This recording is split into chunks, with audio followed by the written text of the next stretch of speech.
Hi, my name's Alex O'Connor. I'm an atheist, and today I'm surrounded by 25 Christians. My first claim is that suffering makes God's existence unlikely.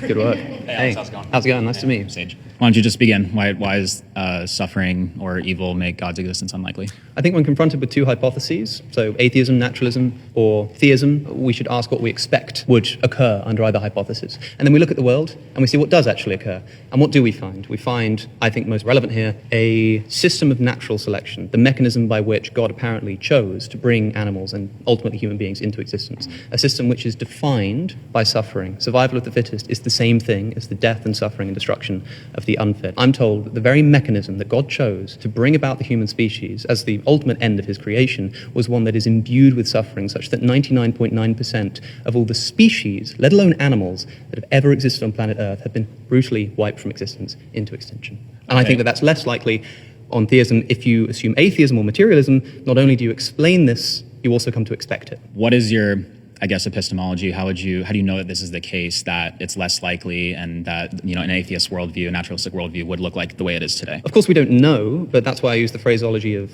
unlikely. I think that if you were to tell somebody who was sort of in some Rawlsian state of nature, hadn't seen the world, and you said that the world has been created by an omnibenevolent, all-powerful God, what kind of world would that person be imagining? And if you dropped them into the world, if you were given the opportunity to become a wild animal, like in 2 seconds, I was just going to turn you into a random wild animal somewhere on planet Earth. I like being a guy. I think you'd probably kill yourself before I had the opportunity, okay, because you know that the life of these animals is almost defined in terms of their suffering. I guess I just don't really see how you can justify that claim per se.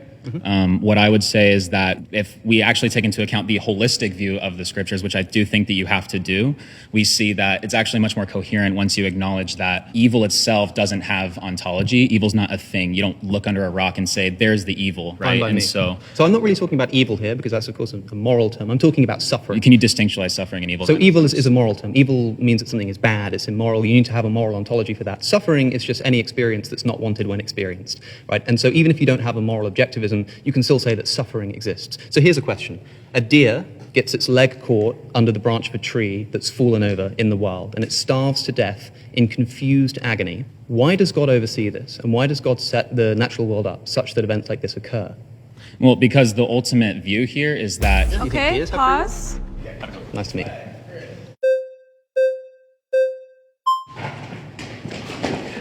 Good work. Alex, my man. How's it going? Nice to meet you too. Okay, so my first question to start out with is, what exactly about suffering makes this unlikely on the condition that God exists? I think that if God is all-loving, then he probably wouldn't want his creatures to suffer. And so I think that the fact that they do suffer makes his existence less likely. Okay, perfect. And is there some specific aspect of suffering that you're particularly honing in on, horrendous or whatever in particular, non-human animal suffering? Because I think that the Christianity has a celebrated tradition of theodicies trying to explain why suffering exists. Yeah. Human free will, the development of the soul, higher order goods, all of this kind of stuff. None of which apply to the suffering of non-human animals. Have you heard of the axiological expectation mismatch problem? I have not. Okay, so philosophers of religion have started to understand that the thing that actually generates a problem between God and suffering is actually the value system you attach to the very attribute of perfect lovingness. Because the problem of evil is an internal critique, you have to look at a very specific version of theism and how it defines perfect lovingness. I want to present to you a version where my version of perfect lovingness does not actually constitute a problem and a misalignment, that mismatch between the suffering of animals, let's just say the profusion of suffering of animals and the existence of God. So let's hear it. What kind of God are we imagining that would allow and oversee and do nothing to prevent billions of years of untold animal suffering? Right, so you're talking about non-prevention. Or setting up the system that is natural selection such that it relies upon things like predation and disease. Well, the first part is I don't agree with the whole setting up the system part. So I'm not one of those theists that believes that God does this select and pick idea of creating worlds. I don't think that God actually creates worlds. I think that God lets worlds develop according in a certain way, but because God can oversee an overarching narrative, he knows exactly how he can redeem anything. Go ahead. Could God have made it such that animals were all herbivores instead of carnivores and omnivores? Yes, he could totally do that. Okay, so had he done that, here's an instant way to reduce by orders of magnitude the amount of suffering that exists. Right, but hold on. That's particularly assuming a value theory already that I haven't told you I'm adopting that has a problem with the evil. So I have to give you my value theory first for you to show that misalignment. Okay, let's hear it. Perfect. Okay, so my value theory says that it's not the most important thing about a sentient creature is not what merely happens to them.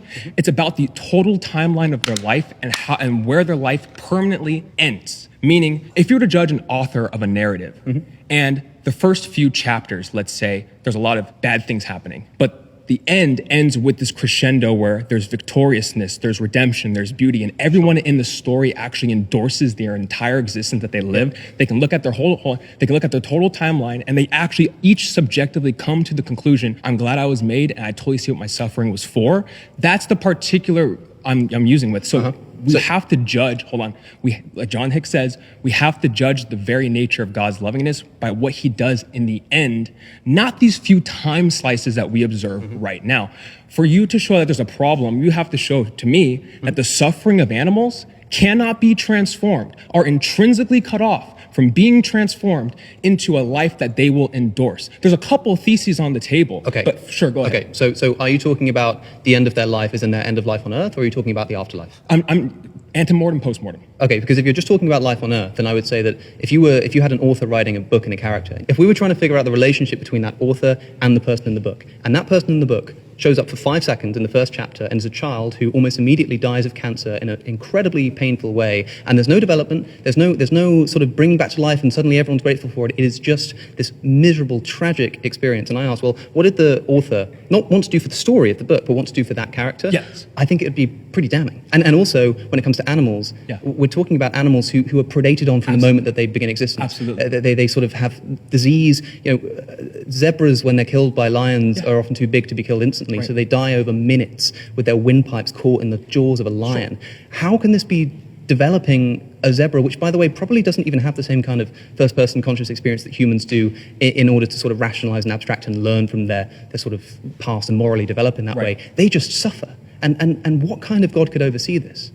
Okay, so there's a lot of assumptions on the table again. Again, you're assuming a particular value system that I'm not laying I'll tell you what out. I'm assuming here. What I'm assuming here is that a good God would not allow unnecessary suffering to obtain. Okay, gotcha. Do you agree with that? We can talk about unnecessary suffering. We're talking about the justifying norms for suffering. You're saying it has to be in terms of necessity, which is an evil is only authorizable by God if it's in connection to a greater good or prevention of a greater evil, correct? If there's some kind of justification for allowing that suffering. Yeah, but you're saying it's a necessary connection. What's the term of necessity? So perhaps I should say unjustified instead of unnecessary. Okay, so we both agree. I do not believe that God can authorize unjustified suffering. Tell me how that example that I gave you, the deer with its leg starving, is justified. Because it's intrinsically redeemable, and the norms I'm working with is not this necessity condition that you're working with. Mine is about redeemable suffering, redeemability, or we call it defeasibility. If that suffering can be defeated within the creature's life, and I'll define what I mean by defeat, which is that they can retroactively look back at what they went through and integrate it into their life history, where they look at their life. I have to interrupt because the example I gave you is one where the deer dies. Yes, the deer dies. But here's the thing.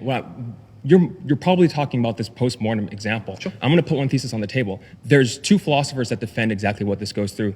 One defends that animals will be given a martyrdom status, while God will be able to present himself in a way to animals in the afterlife, such that in the same way you could give praise to a dog, and the dog emotionally recognizes that he's loved and that his life is worth living, right? To these animals that suffered like that, there's one view on the table, which is that God will give them a praiseworthy status where they will be able to actually see that. Can we talk about that claim? Because these animals are suffering for what? I mean, God might cause them to suffer a bunch. Might cause them to suffer a bunch and then essentially redeem them in the afterlife. But what for? Like, why do this? If I were to punch you in the face and then give you $20,000 afterwards, you might be grateful for the $20,000. Yeah. But why couldn't I just give you the $20,000? Well, see, so that's assuming. So I saw your debate with Trent. Pause. You've been voted out by the majority. Please return to your seat. Good stuff.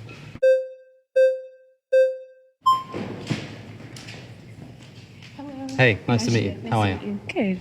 Repeat your claim one more time. That suffering is unexpected if a good God exists. Unexpected. So when you say unexpected, like you're caught off guard by it, or you're expecting like all good things to happen over That if I assume that there is a good God supervising, invigilating the universe, that I would not expect to see so much suffering. Right. So And much gratuitous, seemingly unnecessary suffering. Right. And the most beautiful thing is that our God is not unfamiliar with suffering as he suffered himself. So would you say that there is like some beauty in suffering in some way?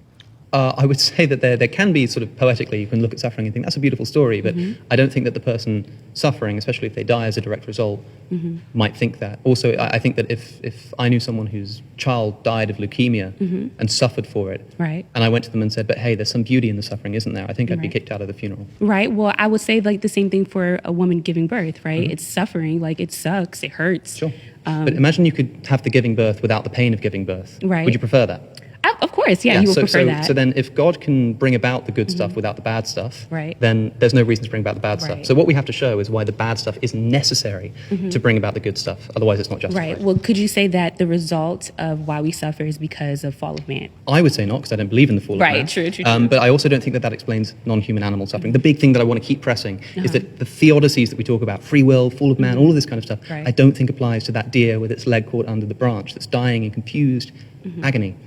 What's this for? So what is it about animals that seems so like more important than a human? It's not that they're more suffering? important. It's that, as you say, like it seems plausible at least that a human can suffer and then be sort of better off for it, or that they can enjoy poetry of suffering, the Right. poetry of suffering. Animals can't do that. Right. Animals can't enjoy the poetry of suffering. Well, I mean, I wouldn't know. I never like talked to an animal and said like, hey. Like, I have. They just haven't. They just haven't talked back. Is, Right. is the problem. But I just don't see why we would expect that God would oversee this system of Right. natural selection. Right, but Billions of animals suffering and dying, predation, disease, eating each other alive, leaving each Right. other to bleed out on the Right. floor, and this is being supervised by an all-loving God. Well, do you think that's God's intention from the very beginning of creation of all things? I think that God oversees the mechanism.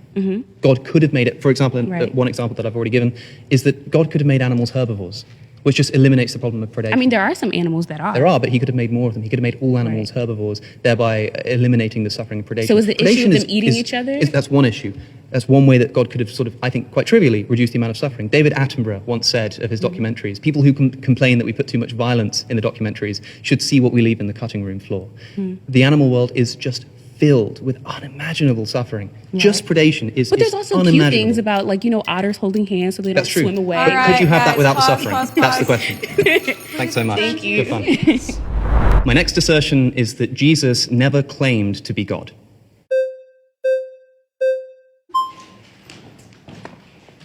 So, man, Coley. Coley. So, talk to me. Where does Jesus claim to be God? Yeah, so I'm curious, when you say that, are you including the book of John?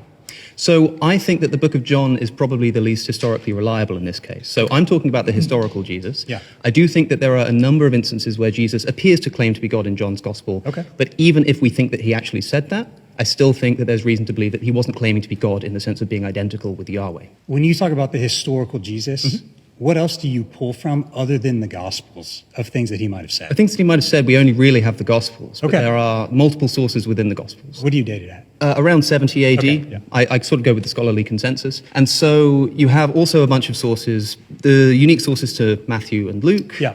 You also have this potential source called Q Yeah. from the German for well, right? All of this kind of stuff.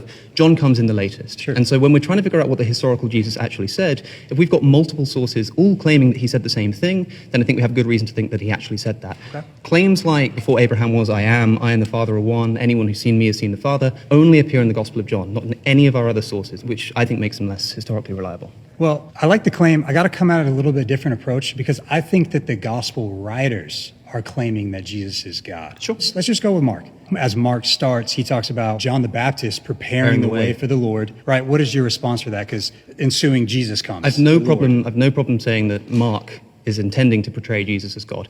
It's not entirely clear, but I have no problem just granting that for the sake of this conversation. I think that the belief that Jesus is God is something that develops in early Christianity after Jesus died. I think there's nothing that Jesus said himself that can make us confidently say that he was walking around claiming to be God. What do you need in order to believe that Jesus is God? Because even if we take kind of this development in the Gospels, we can go before that. So would you say Paul's letters like Philippians and Colossians, would you say they were written before the Gospels? Yes, yeah, they were written before the Gospels. So if we're going before the Gospels, we have Paul claiming that Jesus is God in Philippians 2, where he's saying was in the form of God, or maybe like a better translation would even be the essence or the nature of God. Yeah, the problem I think with sort of quote mining in this respect is that there are quotes that point us in either direction, even in the Gospel of John. So Paul, for example, says that there is one God, which is the Father, and one Lord, Jesus Christ, seeming to separate them. Yeah. Jesus says things like, my Father is greater than I am. He says things like, nobody knows the hour, not even the Son knows the hour, but only my Father in heaven. He says when he's crucified in the first two Gospels, Eli, Eli, lama sabachthani, my God, why have you forsaken me? I could point to these and say, these are Jesus claiming that he's separate from God. Well, there is a distinction from the Father and the Son. So sure. We're not, but instead of quote mining, I could just quote the whole thing. That though he was in the form of God, didn't count equality with God a thing to be grasped, but emptied himself by taking the form of a servant, being born in the likeness of men. Sure. So I also have no problem saying that Paul thought that Jesus was God. Okay, my assertion is that Jesus that's actually super God. clarifying for me, because then my question is, what piece of evidence do you now need in order to believe that Jesus claimed to be God? Like, what is it for you that you would be like, you know what, that convinces me? Jesus, in his own words, saying that I am God. Right, but he does that in John. Where?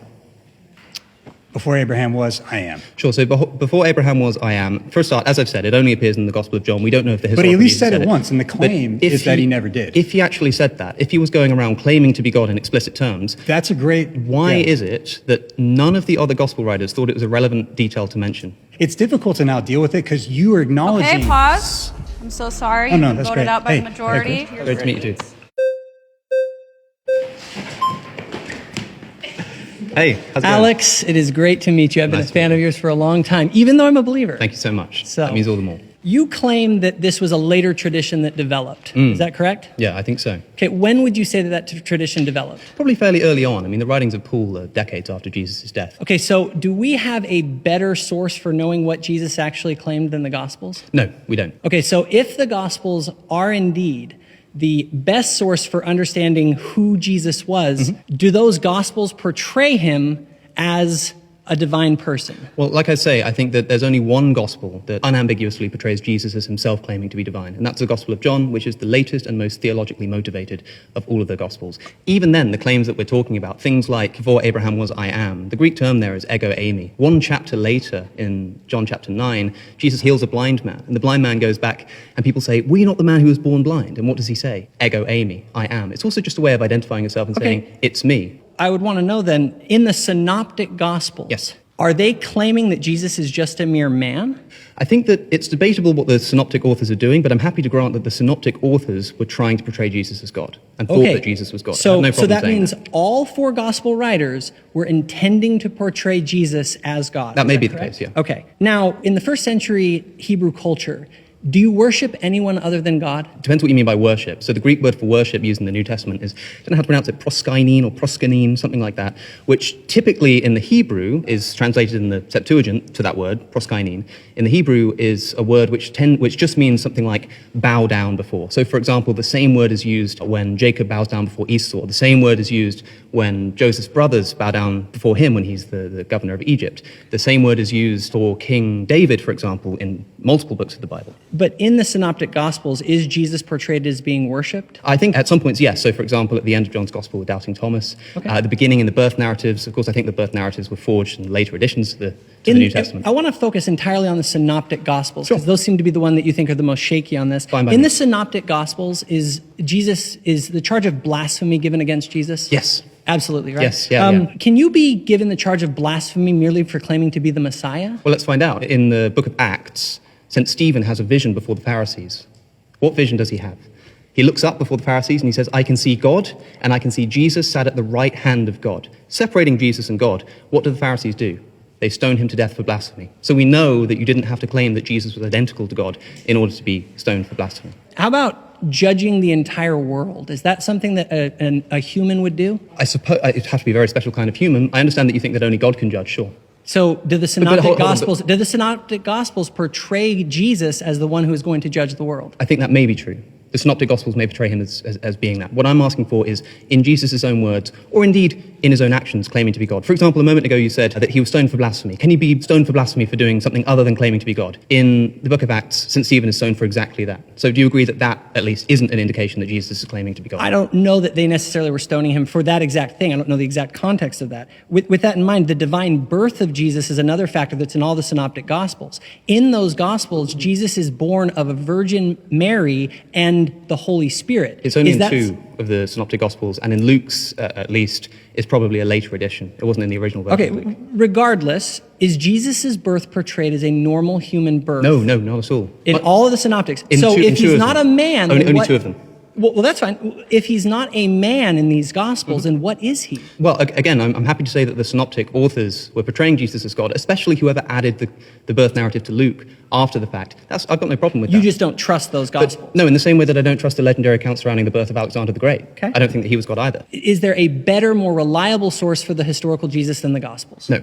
But within the Gospels, there are more and less historically reliable points. So as I've already said, there are seemingly sources. So, for example, when Jesus says something in Aramaic on the cross, when he says, Eli, Eli. Did Jesus... Okay, pause. Sorry, you've been voted out by the majority. Please return to your seat. Cheers. Good fun. Nice to meet you. Great to meet you. All right. 2 things. Have you heard of the Cloud Rider motif? No, I don't think so. Okay. Oh, the Cloud Rider motif. Yeah. Okay. Then I'm assuming you've heard of like the 2 powers in heaven motif. No. Okay. There's a Jewish historian named Alan Segal. He wrote a book called The 2 Powers in Heaven. And what he talks about is there's this weird thing happening in the Hebrew Bible where there's almost like 2 Yahweh figures that they point to. So some verses, for instance, will say like Yahweh rained down fire from Yahweh. And so Philo of Alexandria in the Second Temple period talks about this 2 powers in heaven motif. And he says like there's 2 Yahwehs. There's the first power and the second power, but they're both Yahweh. It's almost like a sort of proto-Trinitarian view. That's one thing that I'll just kind of put there for now. Another puzzle piece here is you've heard about the Cloud Rider motif. So in the Ugaritic texts, in the Baal cycle, we see Baal referenced as the one who rides the clouds. And I think you can see that actually adopted by the Israelites in the Hebrew Bible as well. So Psalm 104 is like an exaltation psalm and actually talks about Yahweh being the one that rides the clouds in heaven.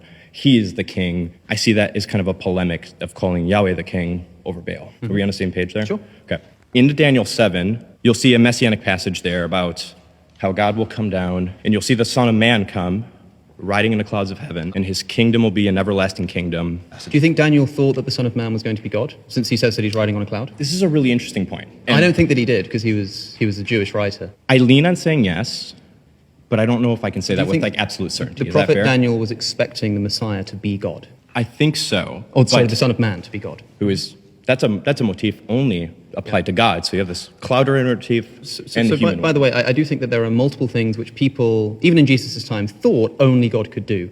Things like forgiving sins. And when Jesus does these things, he's not doing so in order to prove that he's God, but in order to prove that the Son of Man has the authority to do I that completely too. agree. I completely agree. This isn't that kind of an argument. This is an identification thing. So where's Jesus claiming to be Yes, God? that's where I'm going. So we have these puzzle pieces in place. Sure. If you fast forward to Mark's gospel, and I'm going to use Mark. Let's do Mark.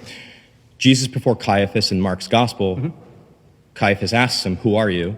And instead of just explicitly saying, "I am God," Jesus quotes Daniel 7, saying he is the Son of Man, the human one, who will ride on the clouds, and calls himself the second power. So you have this 2 powers in heaven motif. The 2 powers, they're both God, and the cloud rider motif, and the Son of Man. He's quoting Daniel 7 to identify himself. After that, Caiaphas tears his robe and cries blasphemy. I do think that Jesus is making some pretty extraordinary claims to himself, such as being the Son of Man, but I still don't see why he's claiming to be God. If this were the way that he was trying to reveal his divinity to people, it'd be a strange and convoluted way to do it.